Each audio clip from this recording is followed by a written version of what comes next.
መሀሌት ዛሬ ጉዷ ፈላ። በገዛ እጇ ወጥመድ ውስጥ ገባች ማለት ነው። እንግዲህ መድብል ወንድሙ የብሩክ መጥፋት በጣም እያስጨነቀው ነበርና ነገር ግን እሷ ብሩክ ቤት የመጥሪያ ወረቀት በድጋሚ እሰጣለሁ ብላ እየሄደች ነበረ። እነሱ ግን ደግሞ የብሩክ ጉዳይ በጣም ስላስጨነቃቸው እየተከታተሏት ነበሩና እንግዲህ እነሱ እየተከታተሏት እያሉ እሷም እንግዲህ ሰተት ብላ ወደ ብሩክ ቤት ሄዳለች ማለት ነው። በጣም ደፋር ነሽ ማለት ነው መሀሌት፣ የፈታሽውን ባልሽ፣ ብዙ ነገር ያደረግሽውን ባልሽ ልጁን እንዳያሳክም ብዙ ነገር አርግተሽበት፣ ነገር ግን ደግሞ ንብረት እካፈላለሁ ብለሽ ሜድሽ አግባብ አይደለም። የፈታሽው ባልሽ ነው ደግሞ ስለዚህ ማለት ነውና ያለፉበትን ነገር ማግኘት ዋጋ ያስከፍላል። እንግዲህ ወደ ብሩክ ቤት እየሄደች ነው። መድብልም እንግዲህ እየተከተላት ነው። እንግዲህ በገዛ እጇ ወጥመድ ውስጥ ገብታለች ማለት ነው። ብዙ አላለፋቻቸውም። እሷም ኢፍራታም እንደምንመለከታቸው ገንዘብ ታገኙ አይናቸውን አሹም እና በቃ ሁሉም ነገር ገንዘብ ይገዛቸዋል። እንግዲህ ከኢፍራታ ነጥለዋታል። እሷም ወደ ብሩክ ቤት ገስግዛ ሄዳለች ማለት ነው። እነሱም እንግዲህ ከኋሏ ተከትሏት ገብተዋል። እንግዲህ ያው ለአይጥ ወጥመድ ታጠምዳላችሁ፣ አይጧ ስትገባ እዛ ወጥመዱ ይዛታል ማለት ነው። የብሩክ ጉዳይ እንግዲህ ለሁሉም አሳሳቢ ሆኗል። እንግዲህ ብሩክ ምን ይሆን የሚለውን እንግዲህ እሱንም አብረን የምናይ ይሆናል። ከዚህ በመቀጠል አስተማሪና ደስ የሚሉ ታሪኮችን እማቀርብላችሁ ይሆናል ማለት ነው። ላይክ አርጉኝ ፈልጌው ነው።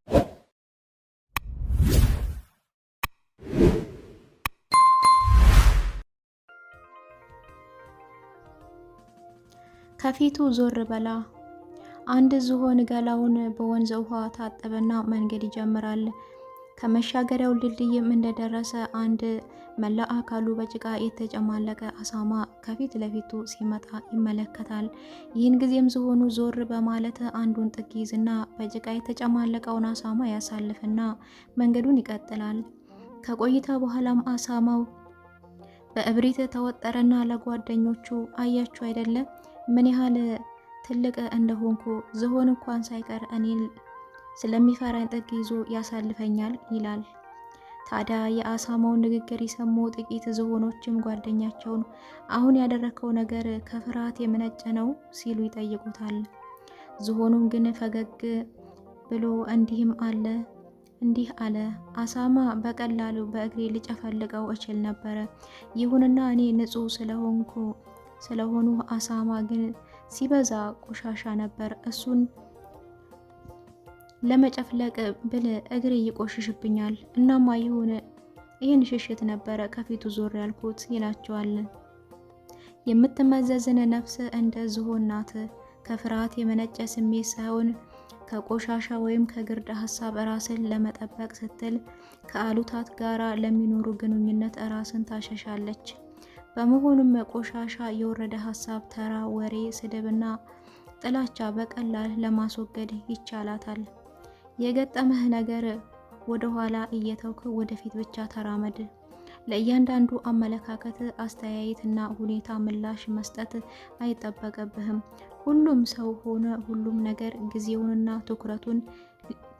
ትኩረትህን ሊወስድ ይገባል አይደለም ትኩረትህን ሊወስድ የሚገባ አይደለምና ከፊቱ ዞር በል ይላል ማለት ነው።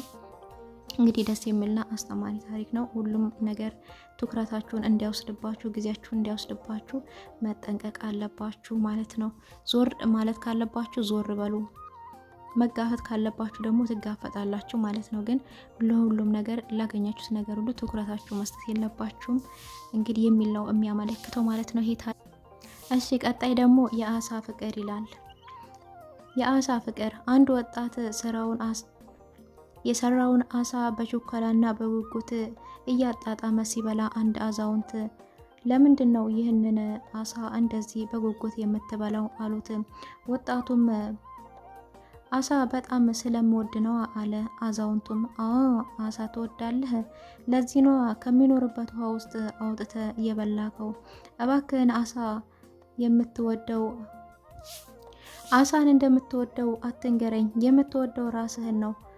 አሳው ስለሚጥምህ፣ ስለሚያረካ፣ ስለሚጠቅምህ ከውሃ ውስጥ አውጥተህ በላከው።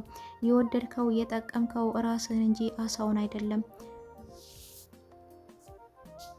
እኛም አብዛኛው ፍቅር ብለን የምንጠራው ነገር በሌላ መጠሪያ የአሳ ፍቅር ነው ሊባል የሚገባው። ምክንያቱም እውነተኛ ፍቅር የሚለካው በምንቀበለው ነገርና በምናገኘው ጥቅም ሳይሆን በምንሰጠው ለሌላው በምንጠቅመው ነገር ነው። አለበለዚያ ሰዎች እኛን እስከሚጠቀሙን ድረስ ነው የምንወዳቸው። የማይጠቀሙበት ሁኔታ ሲከሰት ደግሞ ዞር የምንል ከሆነ ፍቅራችን የአሳ ፍቅር ነው።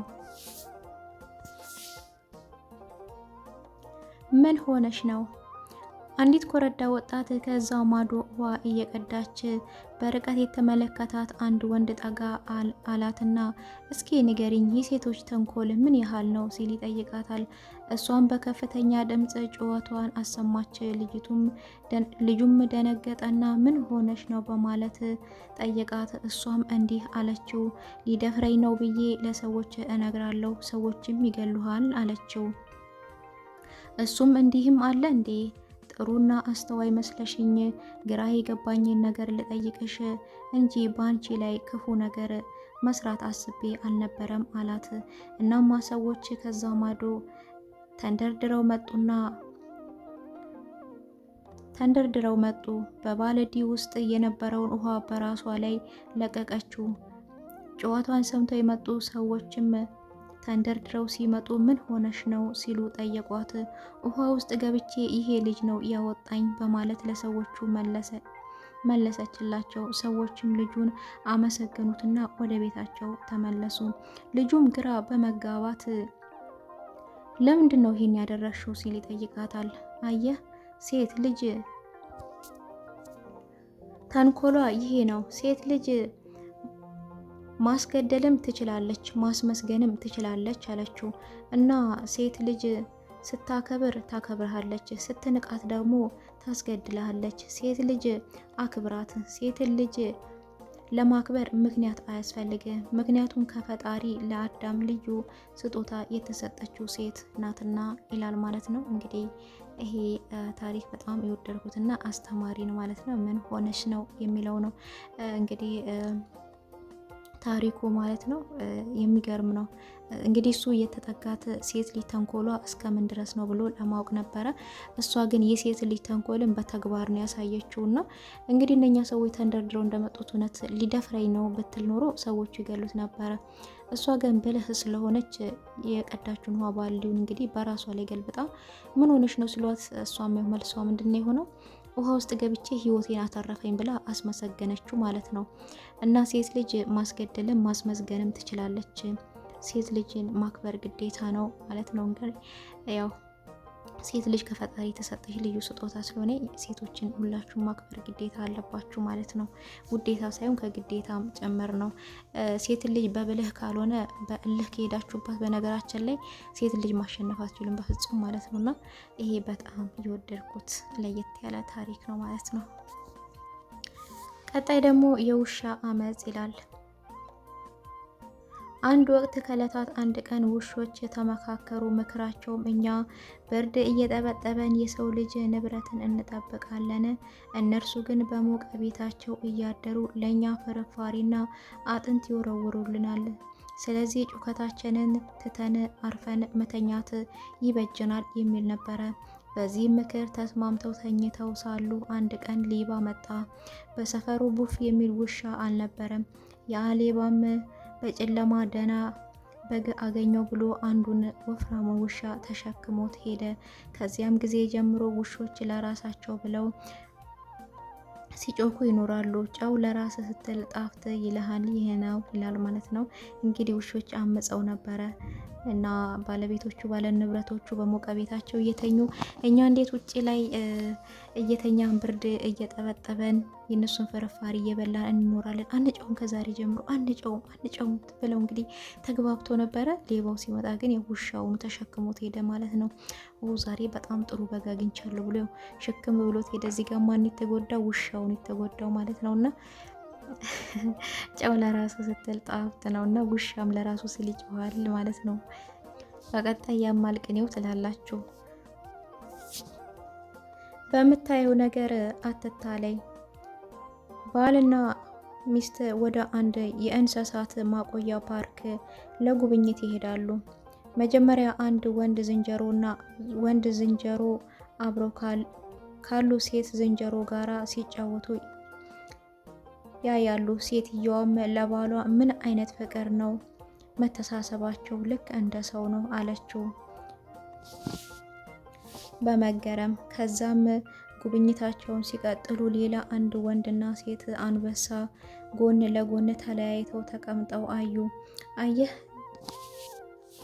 ይሄን ጊዜ ሴትየዋም ለባሏ ፍቅር የሌለበት ምን አይነት አሳዛኝ ትዕይንት ነው አለችው በማዘን። ይህንን የሰማ ባለቤቷም ያንን ድንጋይ ወደ አንበሳው ወርውሪና ተመልከቺ አላት። እሷም ድንጋዩን ስትወረውር አንበሳይቱን ለመከላከል ሲጮህ አየችው። ባልየውም ይህንን ደግሞ አሁን ደግሞ ወደ ዝንጀሮ ወርውሪ አላት። እሷም ለአንበሳው እንዳደረገችው ድንጋዩን ወደ ዝንጀሮ ስትወረውር ወንዱ ዝንጀሮ ራሱን ለማዳን ዛፍ ላይ ወጣ። ሴቷ ዝንጀሮ ጥሎ ሸሸ። ባልም ወደ ሚስቱ ዞር አለና እንዲህ አላት፣ በምታዩ ነገር አትታለይ። ያየሽው ዲራማ ሁሉ ፍቅር አይምሰልሽ። ብዙ ጊዜ ባዶ ልብን ለመደበቅ ሲባል የሚያታልሉ አስመሳይ ገጽ አሉ። አንዳንዶቹ ደግሞ አሉ ዝምተኛ ታይታን የማይፈልጉ ልባቸው ግን ንጹህ ፍቅር የተሞላ ለጓደኛቸው የሚሞቱ። በአሁን ጊዜ እንደ ዝንጀሮ የሆኑ ብዙዎች አሉ፣ ጥቂቶች ደግሞ እንደ አንበሳ የሆኑ አሉ በማለት ይመልስላታል ማለት ነው። እንግዲህ እዚህ ጋር ለመስትየዋ በጣም በቂ መልስ ነው የተመለሰላት ማለት ነው። እንግዲህ በምታዩት ነገር አትታለሉ፣ የምታዩት ነገር ሁሉ ትክክለኛ አይደለም ማለት ነውና ስለዚህ ለሚስቱ በቂ መልስ ትክክለኛ መልስ ነው እየመለሰላት ማለት ነው። እሷ እንግዲህ መጀመሪያ ስታይ እንግዲህ ዝንጀሮች ሲጫወቱ ሲተቃቀፉ በቃ ደስ የሚል ነገር አይታ ነበር ዝንጀሮቹ ጋር። ዞር ስትል ደግሞ አንበሳዎች ጋር ሄደችው። አንበሳው እንግዲህ ሚስቱን ከጎን ኮስተር ብላ ባልየውን ከጎን ኮስተር ብሎ ተቀምጧልና እንግዲህ በጣም የሚያሳዝን ትዕይንት ነው ነበር ያለችውና ፍቅር የሌለበት ነው፣ አይዋደዱም ነበር ያለችውና እሱም እንግዲህ ድንጋይ አንሽና ወርውሪ ሲላት ያው ድንጋዩን ስትወረውር ወደ አንበሳው እንግዲህ ሚስቱን ለማዳን ነው የጮህ ማለት ነውና ድምጽ ያሰማው። ወደ ዝንጀሮቹ ሲወረውር ግን ያው ተጠቃቅፈው ነበረ። ነገር ግን ዝንጀሮ ሚስቱን ትቶ እንጨት ላይ ወጣ ራሱን ለማዳን ማለት ነውና እንደዚህም አለ በምታዩት ነገር አትታለሉ ይላል። በጣም አስተማሪ ነው። እንደውም ዘመኑን ያወጀ አሁን ያለንበትን ጊዜ እያወጀ ነው ማለት ነውና የዛሬ ታሪኬ ይህን ይመስላል ማለት ነው። እንደተማራችሁበትን ተስፋ አደርጋለሁ። ዛሬ በዚሁ ሰነበታችኋለሁ። በቀጣይ ቪዲዮ እስከምንገናኝ ድረስ ቻው ሰንብቱልኝ። መደነው መጨረሻ ላይ አንዴ አጨብጭቡልኝ ማለት ነው። ላይክ አርጉኝ ፈልጌው ነው።